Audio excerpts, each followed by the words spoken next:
एक नई सोच सुनैना की सीने में अचानक तेज दर्द उठा। जब वो रसोई घर में चाय बना रही थी, उसने एक हाथ से किचन स्लैब को कसकर पकड़ लिया और दूसरा हाथ अपने सीने पर रख लिया। उसे सांस लेने में दिक्कत हो रही थी। उसने अपने पति प्रशांत को, जो कि थोड़ी देर पहले ही ऑफिस से आया था, आवाज लगाई, पर गले से आवाज ही नहीं निकली। बड़ी मुश्किल से वो खुद को संभाले खड़ी थी। इधर ड्राइंग रूम में बैठा प्रशांत अपनी टाई उतारते हुए झल्ला रहा था। सुबह सुनैना से झगड़ा, ऑफिस गया और वहां भी सारा दिन मूड ऑफ ही रहा। बॉस से डांट सुनी, सो अलग। झगड़ा भी किस बात का?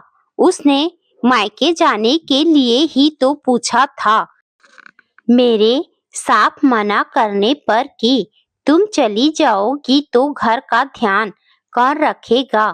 फिर माँ भी तो अकेले सारा दिन कैसे संभालेगी सब कुछ? सुनैना तो बस आंसू बहाती रही और सुबकती रही। चाय बनाने में कितनी देर लगती है? प्रशांत चिल्लाते हुए बोला। चिल्ला क्यों रहा है? बहू बना तो रही है, हो सकता है तेरे लिए कुछ नाश्ता बना रही हो।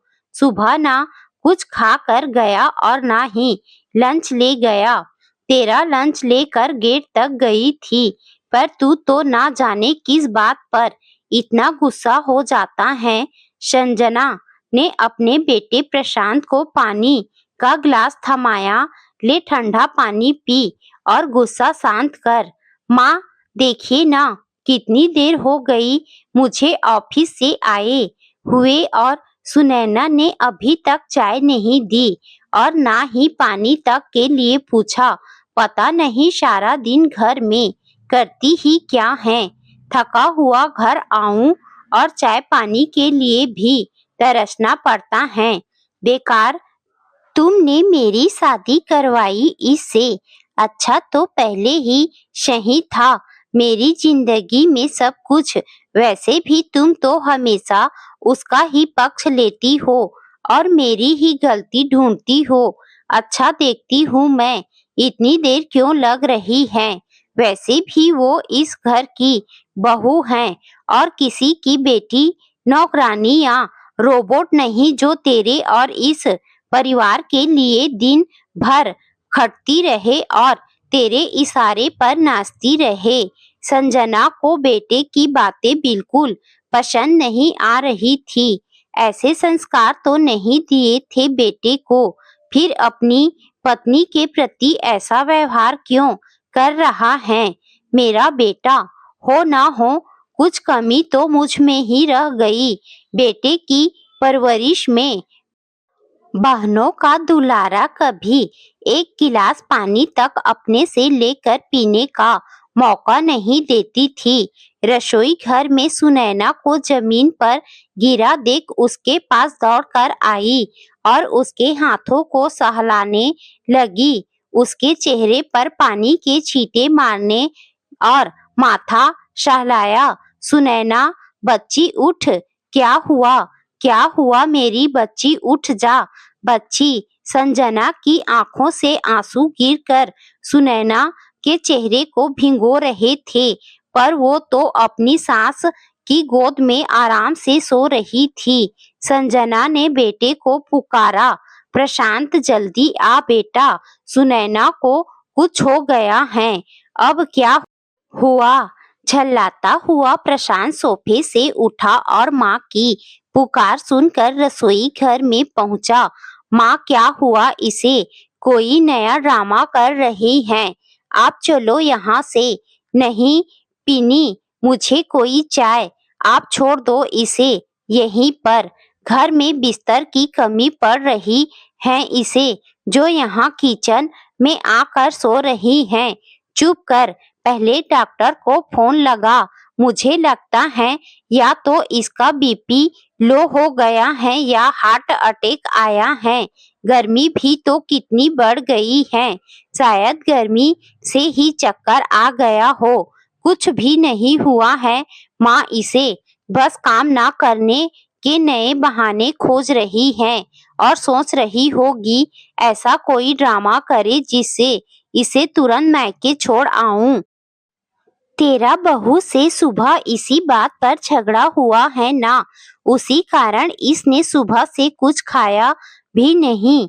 समय बर्बाद मत कर, जल्दी से गाड़ी निकाल और हॉस्पिटल ले चल। संजना की 2 बेटियां और 1 बेटा है। दोनों बेटियों की शादी के बाद बेटे प्रशांत की शादी के समय उसके मन में सिर्फ यही ख्याल था कि दोनों बेटियों के ससुराल जाने के बाद बेटियों की कमी से घर के सूनेपन को एक बेटी ही मिटा सकती है और घर में रौनक बरकरार रख सकती है। इसीलिए उसने मन में सोच लिया था कि वो सास नहीं, माँ के समान ही अपनी बहू का ध्यान रखेगी। वो भी तो बेटियों की माँ है। वो जैसा व्यवहार दूसरे की बेटी के साथ करेंगी, ठीक वैसा ही व्यवहार तो उसकी बेटियों के साथ उसकी सास करेगी। भले उसने अपने जीवन में कितने भी कष्ट सहे हैं, सास और ससुराल वालों के तानों का शिकार रही है, पर अपनी बहू को बेटी की तरह ही मानेगी। प्रशांत भले गुस्से में कुछ बोल रहा था, पर वो सुनैना को बहुत प्यार करता है, इसीलिए तो उसे अपने से दूर कहीं जाने नहीं देना चाहता था। डॉक्टर ने बताया कि सुनैना प्रेग्नेंट है। कई बार महिलाओं को गर्भधारण के बाद इस तरह की समस्या आ जाती है।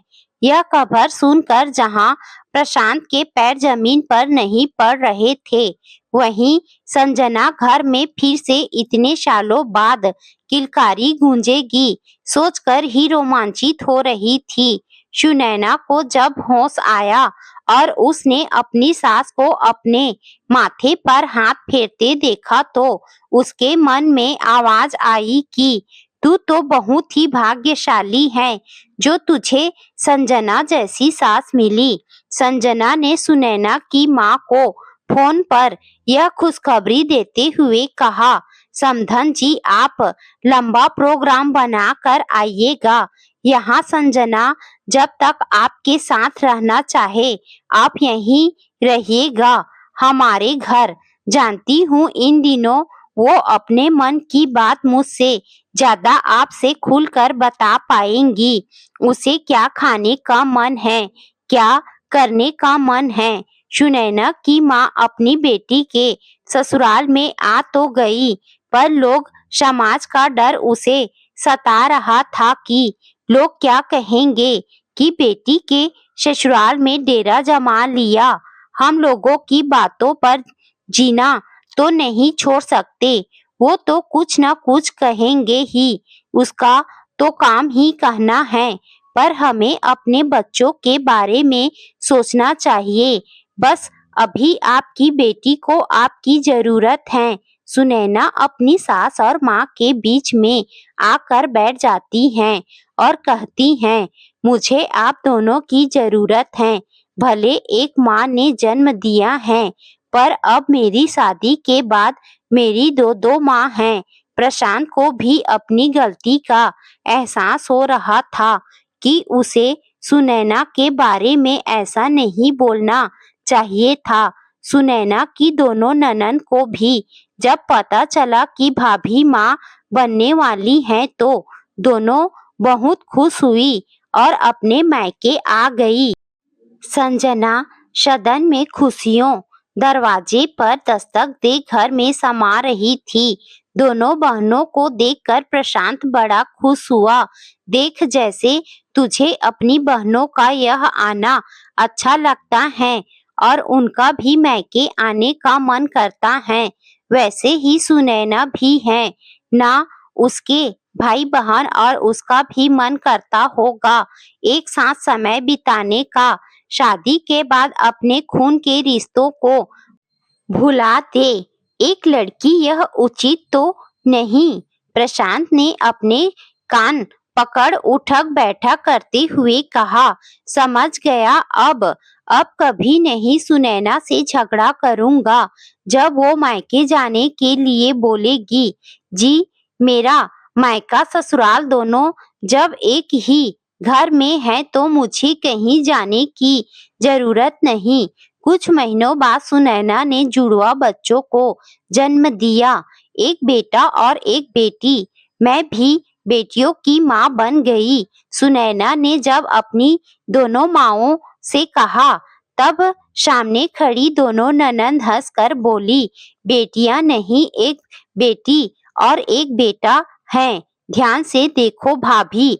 हाँ, तो बेटे की शादी के बाद एक और बेटी आएगी ही ना, तो बन गई ना बेटियों की माँ। सब खिलखिला उठे। सच यही सोच अगर सब रखे तो ससुराल में लड़कियों को मायके की कमी कभी नहीं अखरेगी।